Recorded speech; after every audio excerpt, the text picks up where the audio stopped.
So if you clicked on this video, you probably either think you're in that situation right now where you're like, oh no, I'm stuck at home, I live with my parents, I don't like what I'm doing, everybody else is out there being a digital nomad, working in those cool cafes and co-working spaces, or you're the person who knows exactly what I'm about to say right now.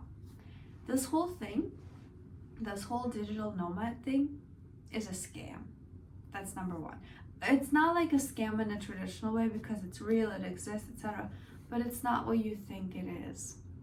And second of all, having a home base and having a parent's house where you can stay over and just be in free of charge, free of responsibility pretty much, is the biggest jumpstart you can have. I moved out of my parents' house at 17 and a half in 2022 when I moved to the United States for college. And let me tell you, before then, I never lived abroad, right? I lived only in my hometown in Russia. We have it's a city with 1 million people in there. So it's like a smaller city by Russian standards, okay? And let me tell you, the amount of creativity and trying things out, applying projects, starting clubs, organizations that I had there, I didn't have it anywhere else. Like, when you just have a space that feels so familiar, so seamlessly integrated into your life that you don't have to worry about anything at all. When all the processes are taken care of, you have so much creative freedom and space, mental space, to start businesses, do projects, do outreach, networking, all of those things. I was crazy. I did some crazy things. I was doing 2 internships at once, crazy outreach. I would stay up at night for Eastern time zone events because I was that excited about it, because I was that passionate about it. My summer holidays were packed. And most importantly, I did not have a sense of urgency. I did not, because my life was continuous. There was no end. There was no deadline by the time I had to move out.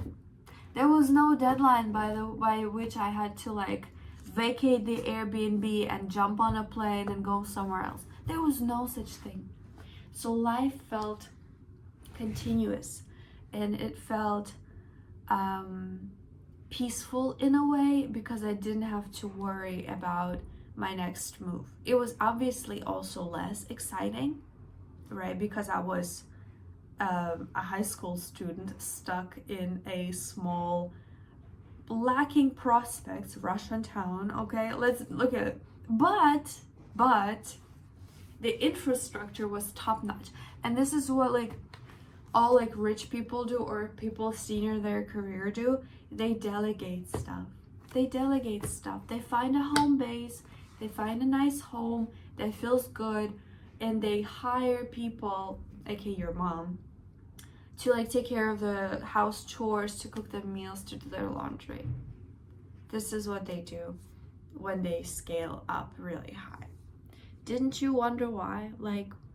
Yeah, because a lot of the things in life, that I'm a firm believer in, that they follow this bell shape. It's let's say you don't have any money and you're not spiritual, but you don't have any money, right? And you're yeah, whatever, I don't need it. But then you make money and you're yes, let's have it. And then you're whatever, spirituality. And then you become very rich and you're yeah, I don't need money anymore. So you kind of come back to this baseline.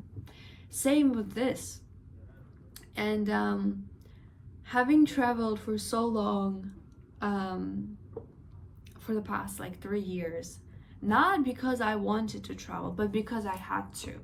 I didn't have any other options. I mean, I did, but That was the best one because I also wanted to see the world, you know. Made me realize that if you are in a situation right now where you are comfortably living at home, where it's not really bad, where you have a space where you can just be permanently, and I'm talking also about immigration things, because I'm an international student. I don't have this feeling of permanence, right? Because I'm not permanent in that country. I need, you know, extend my visa. I need to keep maintaining my status. And there's always this like thing in the back of my mind that, you know, there's an end. When you're in a place of your citizenship or permanent residence, and you know that nobody's gonna ask you to leave, this is the most important thing. Nobody's gonna ask you to leave. When you feel like there's infinite time, there's this vastness of freedom, you actually start creating, because you don't start creating and doing all those fun things in restrictive, let me get this done by this deadline conditions.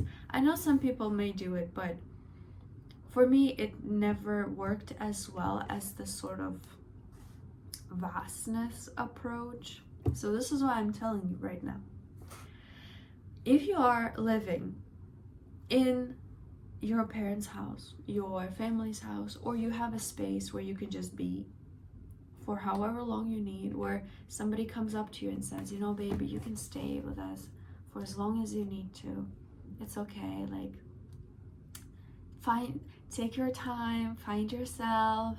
You can just do it, you know, like, don't listen to anybody who says, you know, you need to move to a big city and make it there, or you won't make it at all. This is not true. Like, this is not true. You can, and I feel like it would be more fun.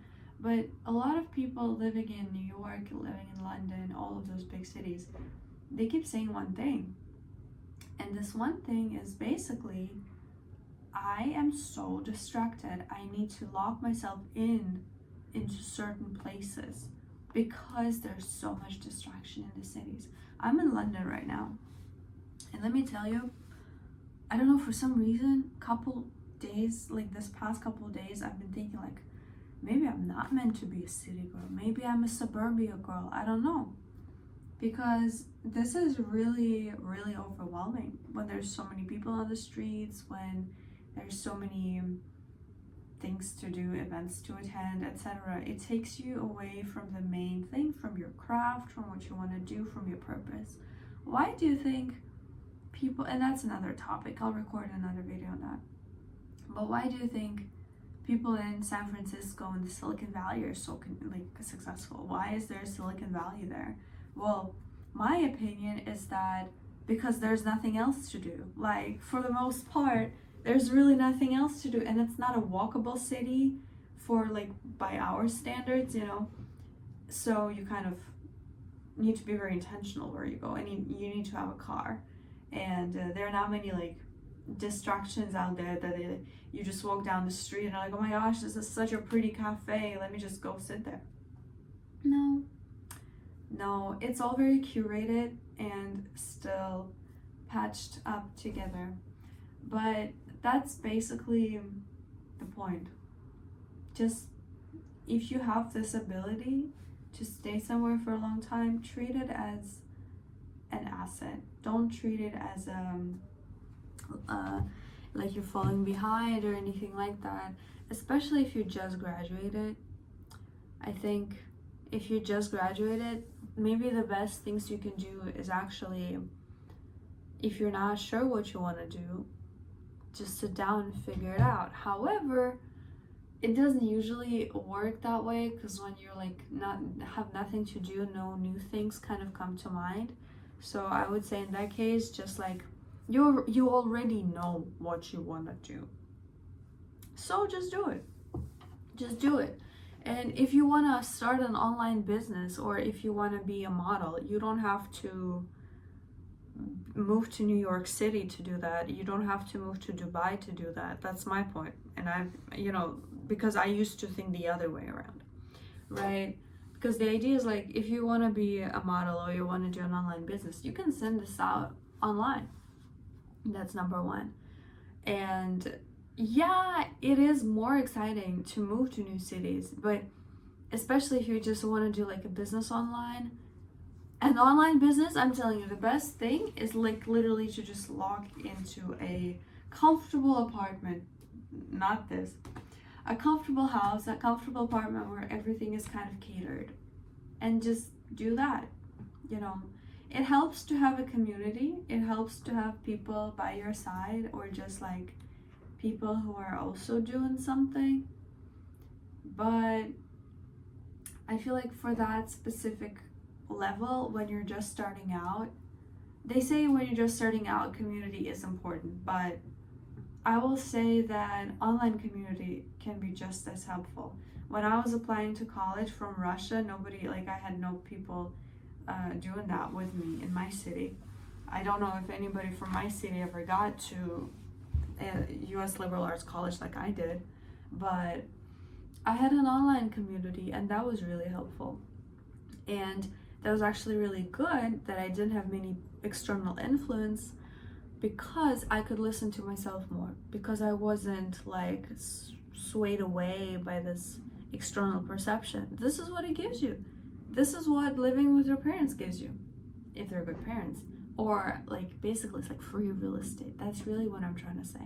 If you have a place where it's catered, where it's manageable, where it's like comfortable for you to be in and just do your work, have some sort of private space, or just not have to worry about bills, that's a plus already. That's like a great advantage already. Yeah, like I don't have to worry about any bills. I can just spend money on fun. I don't have to worry about cooking meals.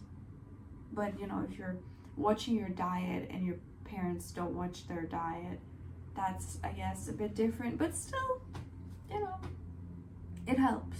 It helps. So the aim of this video is basically to make you feel better about yourself and to make you realize that what you have is actually a big advantage. And there's so many people out there in the world living with their parents, living without their parents, and they all can succeed. They all can succeed.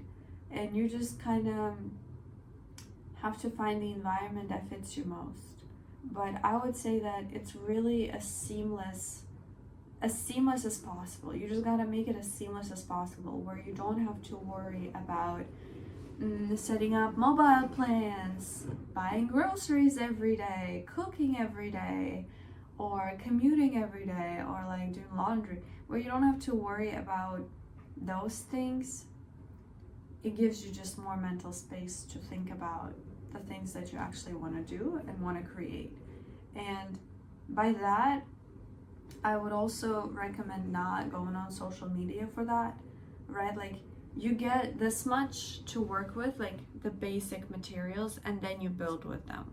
You do not need to have any more information or any more input or insights or life hacks or next best tricks or best businesses to start in 2025. You already know what you want to do. You already know what you want from this, from life in general, and it's just about making it as easily, like, make it come out as easily as possible. Yeah, I think I will end here. I don't know how to wrap up better than this, but this was just like a stream of thoughts. My first talking YouTube video, if I decide to post it. So yeah, thank you.